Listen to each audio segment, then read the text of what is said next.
In the deepest part of the forest where no map dares to go, there's a village erased from memory, Hollow Creek. They say it only wakes when the light returns. But what if you lit more than one flame? What if you broke a rule so old, even the dark remembered it? What happened to the explorers who found it? Stay with me, watch till the end. But whatever you do, don't let your light go out. The Last Light of Hollow Creek Part 1, The Arrival. The tires crunched over damp gravel, the battered SUV struggling against the narrowing ancient road. Around them, the forest pressed in thick and heavy, trees knotted and gnarled, clawing toward the overcast sky. A thin, breathless mist curled between the trunks, swallowing the world a few feet beyond the headlights. Inside the car, the air was restless with the low chatter of nerves. "According to the map, it should be just up ahead," said Evan, the de facto leader, leaning forward over the wheel. His voice, usually cocky, was edged with uncertainty. "I still think this place is a hoax," muttered Sarah, the skeptic, arms crossed, gaze hard. "There's no Hollow Creek on any modern map, nothing on satellite. It's like it doesn't want to be found." "Which is exactly why it's perfect," Mason grinned from the back seat, fiddling with his camera gear. The documentarian, always, chasing the next viral abandoned place. "Imagine the views once we post it. Lost town where time stopped." Sounds badass. Beside him, Lily, small, anxious, clutching a worn notebook, said nothing. She stared out into the woods, fingers tapping an uneasy rhythm against her leg. The SUV lurched to a stop. Ahead, the trees parted like a wound in the earth, revealing Hollow Creek. It wasn't what they'd expected. It was worse. Moss smothered the crumbling rooftops. Window frames sagged open like slack mouths. The dried creek bed, little more than a gash of stone and dust, cut the village in two. Every step they took into the town was muffled, swallowed by a suffocating stillness. No birds, no insects, not even the wind. It was as if the whole place were holding its breath. At the center of the village stood a cracked stone fountain, dry and broken, and hanging above it, swaying gently despite the dead air, was a rusted old lantern, still intact. As they moved closer, Lily pointed. A sign, barely legible, nailed crookedly to the fountain's base. "Only one light on the longest night." "What the hell does that mean?" Sarah asked, frowning. "Old superstition," Evan shrugged. "Who cares? Let's get some shots before it gets dark." Already, the mist thickened, bleeding into the broken streets like spilled milk. Mason pulled out his camera and began filming the town's decay. He zoomed in on strange symbols carved into door frames, circles intertwined with jagged stars, runes he didn't recognize. "Guys," Lily said hesitantly. "Maybe we shouldn't." Her voice drifted away into the gathering dusk. As the first shudder of night crept over Hollow Creek, the temperature plummeted. Breath smoked from their lips. Their fingers stiffened, clumsy with cold. "Let's light up some houses," Evan said. "We'll get better shots if we spread out and film inside too." They scattered, pulling dusty old lanterns from the walls, rigging their own LED lights inside collapsed rooms. One by one, multiple lights bloomed across Hollow Creek, tiny trembling islands of brightness in a black sea. From the woods beyond, the town's edge, something unseen stirred. They didn't notice. Not yet. They regrouped in the village square an hour later, laughing nervously about creaking boards and startled rats. Their voices sounded small and hollow in the vast, consuming fog. Then, a sound. Footsteps. Slow, deliberate, crunching gravel. The laughter died instantly. All heads turned toward the mist-drenched street. Nothing but swirling gray. The old lantern. Over the fountain sputtered, its flame shivering. And then, as if pinched out by invisible fingers, it went out. Darkness closed in like a living thing. Somewhere, deep in the mist, a whisper. Not yours to take. The Last Light of Hollow Creek. Part 2. The first night, the darkness after the fountain's lantern died was total, a smothering living thing. For a heartbeat, no one moved, no one breathed. Then Evan cursed under his breath and flicked on his flashlight, its weak beam slicing through the dense fog. "Probably just the wind," he muttered, though his voice trembled. "The wind doesn't make footsteps," Sarah snapped, backing toward the house where they'd first lit a lantern. Her flashlight shook in her hand. In the sudden hush, the only sounds were their breathing, sharp and quick, and the faint, almost wet whisper of the mist curling against their clothes. Mason lifted his camera, filming instinctively, though his hands were slick with cold sweat. We should stick together," Lily whispered, clutching her notebook like a shield. Her wide eyes darted toward the trees at the village's edge. Were the trunks always so close? It felt like the forest had crept forward, the tree line now a looming black wall at the town's border. Out of the corner of his eye, Mason thought he saw something move, a shadow, tall and thin, standing too still between two leaning houses. He turned his camera toward it, but the lens only captured gray, swirling mist. Sarah shivered violently. "Screw this. I'm getting inside." They stumbled toward the house she had picked earlier, its windows boarded up, the door hanging by one hinge. Inside, the faint glow of the lantern they'd lit earlier still pulsed dimly, until it didn't. Right as Sarah reached the porch, the lantern, inside the house guttered, fluttered like a dying breath, and then winked out. "No!" Sarah screamed, rushing through the broken door. Inside, the darkness was so thick it felt solid. Her flashlight sputtered, and for a second, just a second, Mason caught something else on his camera screen. A figure, hunched, wrong, too long-limbed to be human, standing behind Sarah in the darkened room. When Mason blinked, it was gone. "Get out of there," Evan bellowed. Sarah stumbled back onto the porch, pale as ash. I didn't see anything," she gasped. "But I swear it touched me." She rubbed her arm violently, as if trying to scrub off something foul. They regrouped by the dried-up fountain, panic rising like bile. "Something's wrong," Lily said, voice trembling. "It's the lights. We lit too many. We broke the rule." Evan shook his head violently. "That's just superstition." "Then explain this." Sarah pointed at the darkened house. "They don't want the lights. They're putting them out." Mason checked the footage he'd captured. The figure behind Sarah was only a smear of shadow on the screen. Now it's no details, just the unmistakable sense of presence. Another lantern flickered across the square.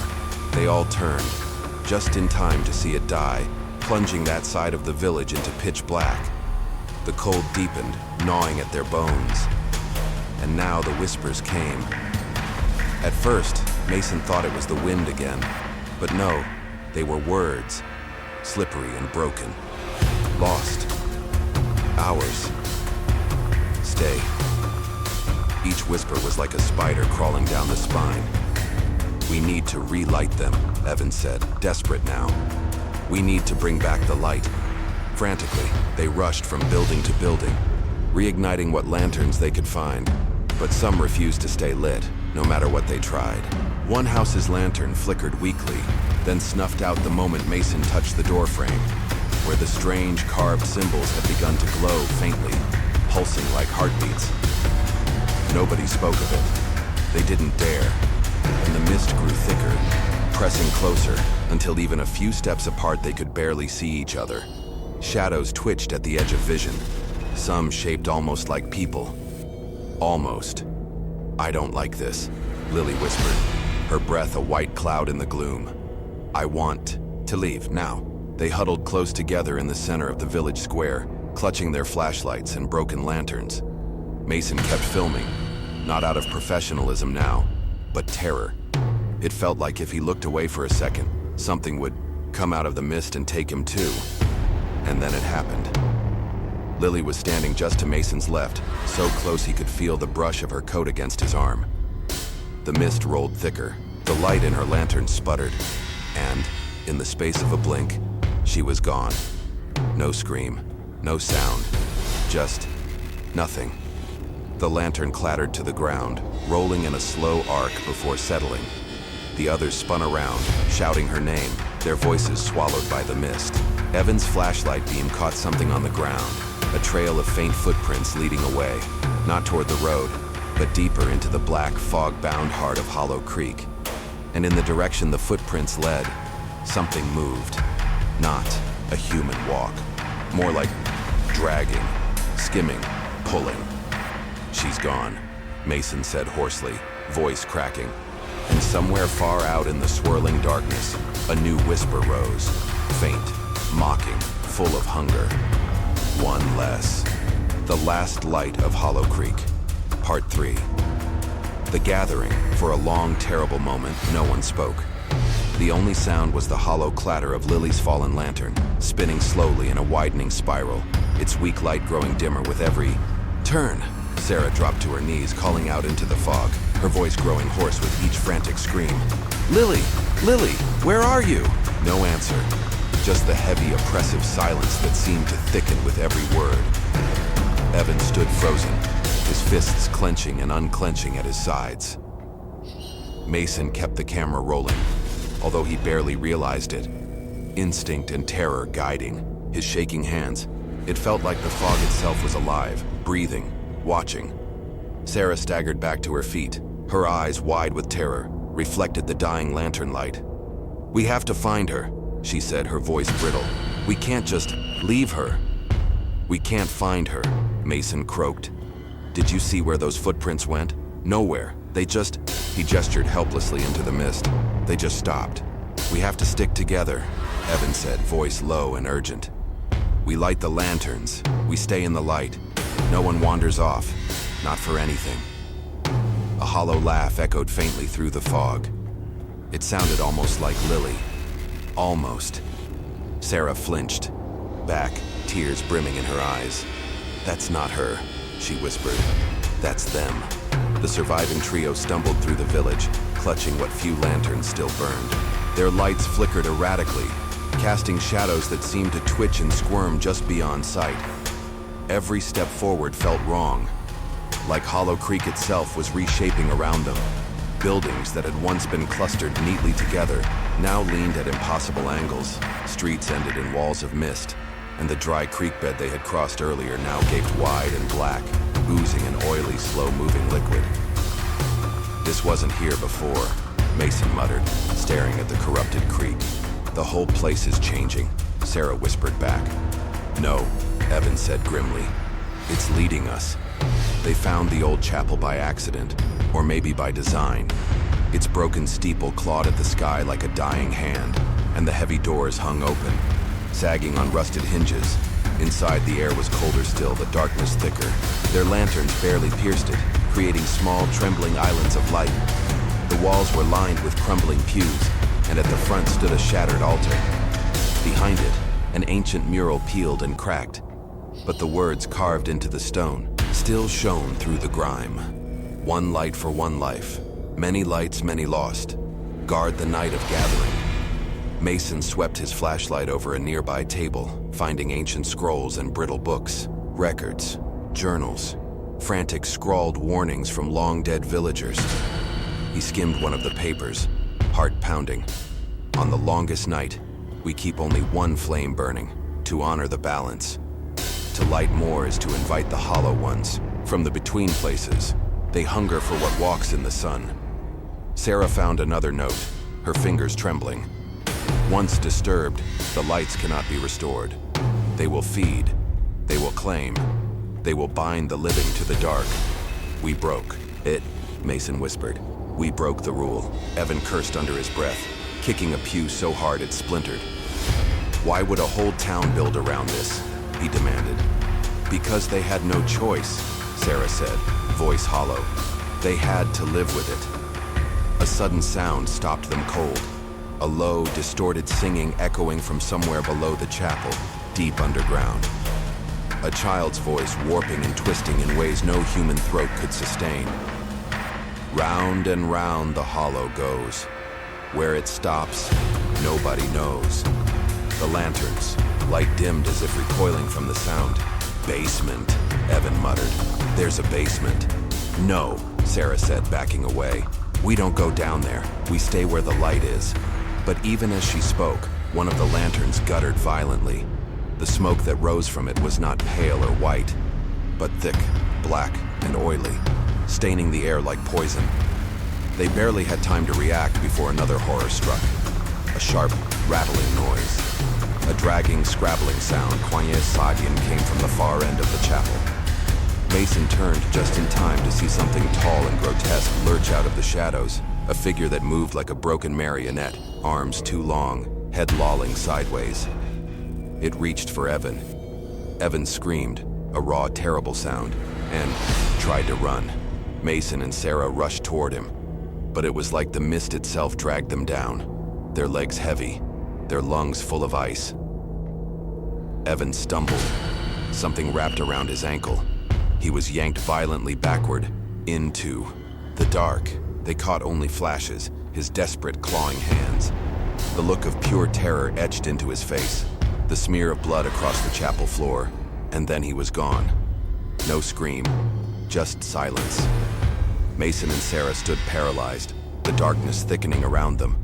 The remaining lanterns flared once, twice, like beating hearts. Then the light faltered. Mason grabbed Sarah's wrist. "We have to move now!" They stumbled out of the chapel, back into the streets that were no longer familiar. The houses twisted at wrong angles, windows bleeding darkness. The dried creek now, coursed with black, sludgy water. Paths they'd taken minutes before now looped in endless circles, leading them back to the ruined square again and again. It was no longer a village.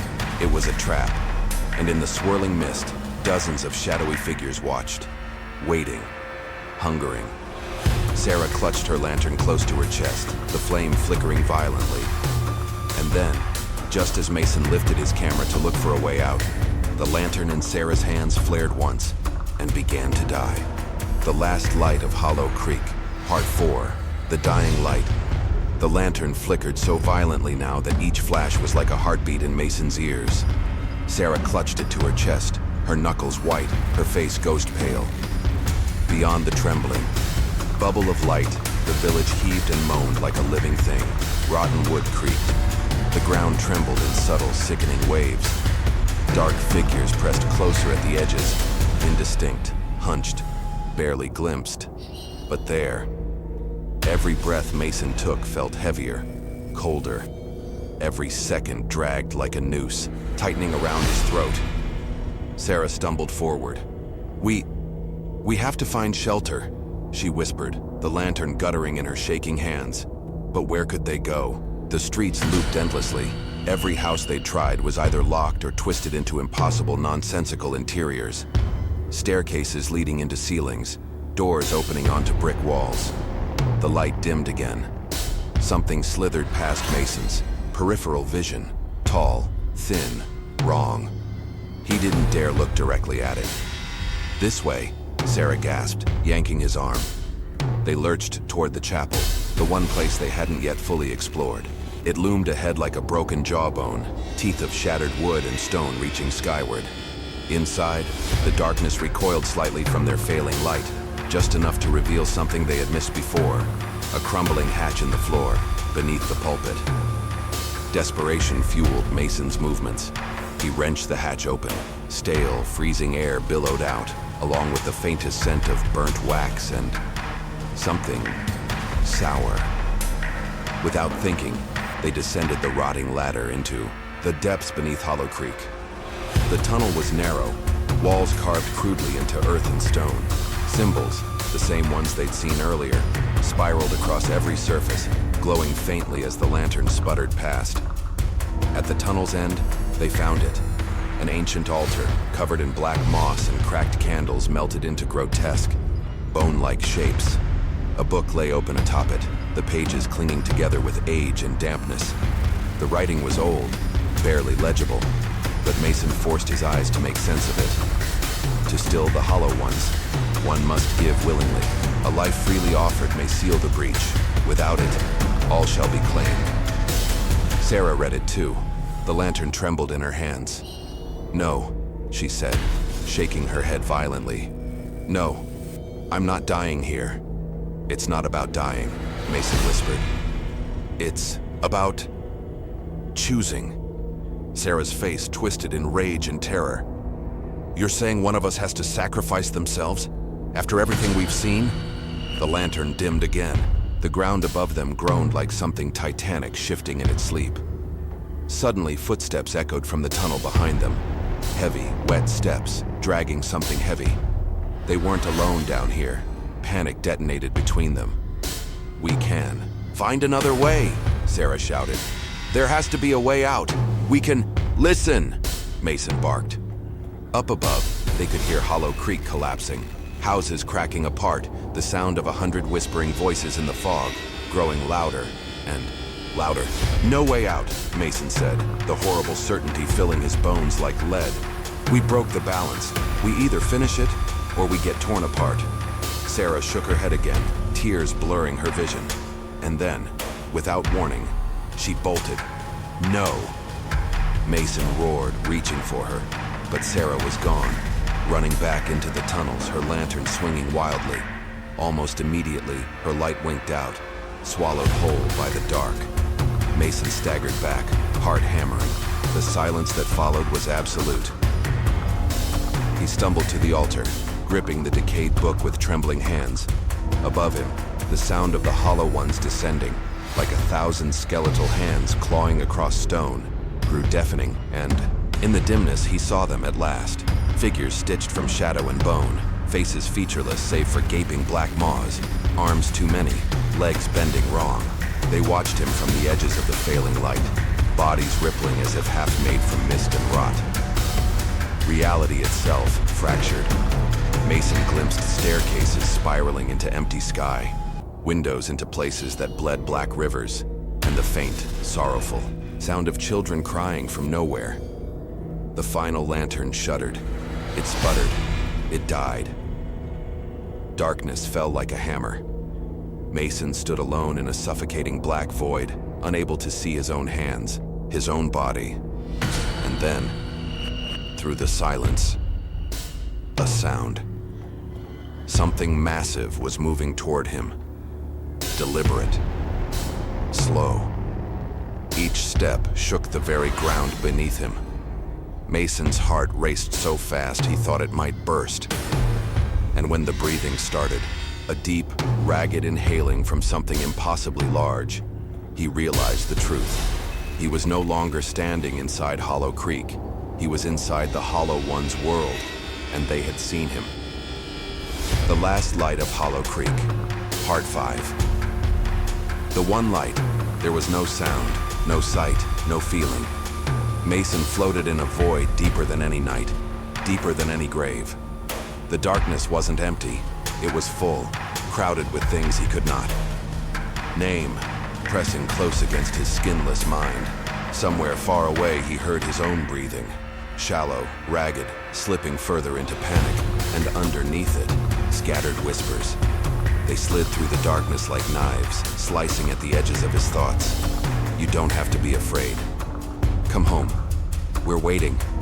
Just let go." He opened his eyes, or thought he did, and the world shifted. No, longer Hollow Creek, not exactly. He stood now inside a fractured echo of it, a place stitched together from memories and death. The streets twisted into spirals. The houses leaned at impossible angles, their windows gaping like open mouths. And in every doorway, the Hollow Ones waited, silent, still, stitched from fog and sorrow. Their mouths opened, but no words came. Only the smell of damp earth and rot. Mason stumbled forward, driven by some primal instinct, to run, to survive, to escape.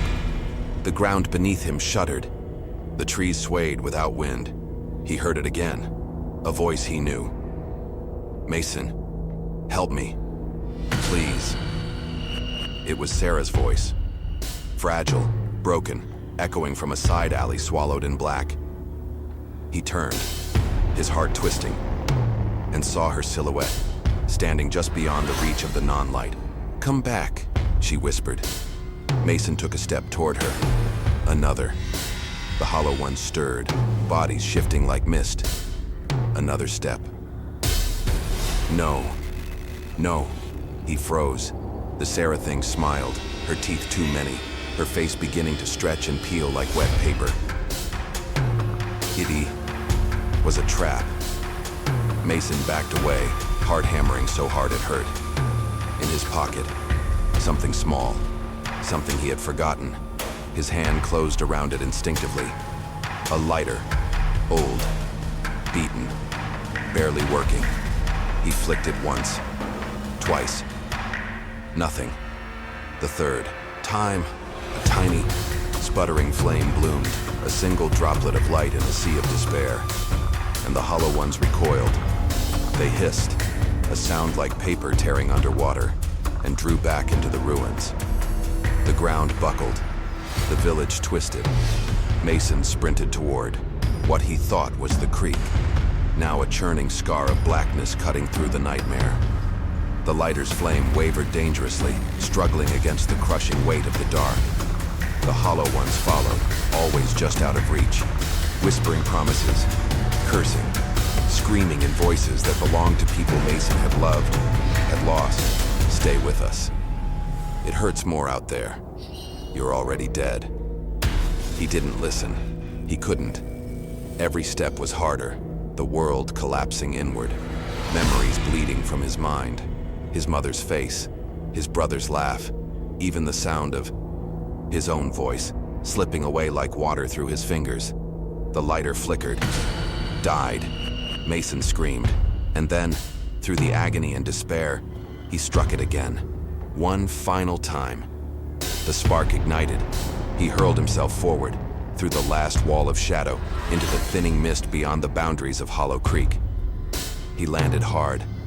Mud and dead leaves cushioned his fall. The sky above him was a dim, bloodless, gray, not quite day, not quite night. He gasped, sobbed, clawed at the earth. He was alive. Somehow, impossibly, he had made it. He staggered upright, the lighter still clutched in his hand, its flame finally dead, the metal cold. Mason turned back toward the tree line. Behind him, the mist of Hollow Creek roiled and churned like a living wound in the world, and he wasn't alone. Shapes moved deep within the mist, not chasing, not attacking, just watching, waiting. Something had changed. Something had crossed over with him. The forest whispered in a language too old to understand. Mason stumbled onto the broken remains of an old road, nearly hidden by vines and decay. There, nailed crookedly to a tree, he saw the final warning, a splintered wooden sign, so ancient it was barely legible, the words carved deep and shaking. One light, one hope. Break the rule, break the world. Mason's knees buckled, tears blurred his vision, and from the corner of his eye, deep within the mist, a small, cold, inhuman smile flickered into existence and vanished. The last light of Hollow Creek, Part 6, the second light. The world had moved on without him. The cars still rushed by on gray, rain-slick streets. The coffee shops still buzzed with tired conversations. The seasons turned, cold to colder, just as they always had. And Mason was just another face in the crowd. At least that's how it seemed. But inside he knew. Something had broken. Something had followed him home. The apartment he returned to weeks ago no longer felt like his own. The walls were the right color, the furniture arranged just so. His books, his clothes, his cracked old kettle still sat on the stove where he had left them. And yet, the shadows pooled too thickly in the corners. The mirrors showed things he didn't quite remember doing. At night, the humming pipes whispered his name. Mason barely slept. When he did, Hollow Creek returned. The black creek winding like a scar. The twisting houses. The hollow ones, standing in their broken village, waiting. Sometimes he would wake to the smell of damp moss and rotting wood, the stench of the forest, impossibly strong inside his sealed apartment. Sometimes he would wake to find his bedside lamp cold and dead, no matter how often he changed the bulb. The neighbors muttered about strange things, too. First, it was the young couple upstairs, missing for days before someone broke in and found their apartment eerily, impossibly empty. Then the old man across the hall, who had ranted about the lights before vanishing one stormy night, his door swinging open to a dark, silent home. Mason tried to tell himself it was coincidence, He tried to live normally. He tried. Until the night he opened his closet and saw it. Sitting quietly in the back, surrounded by coats and forgotten boxes. A small rusted lantern, old-fashioned, out of place. Its flame burned a faint, sickly blue. Mason's stomach turned over. He backed away, slamming the closet door so hard the whole apartment shook. He hadn't brought it home. He knew he hadn't. Yet there it was, waiting. The whispering started again that night, soft at first, like the sigh of wind under the door.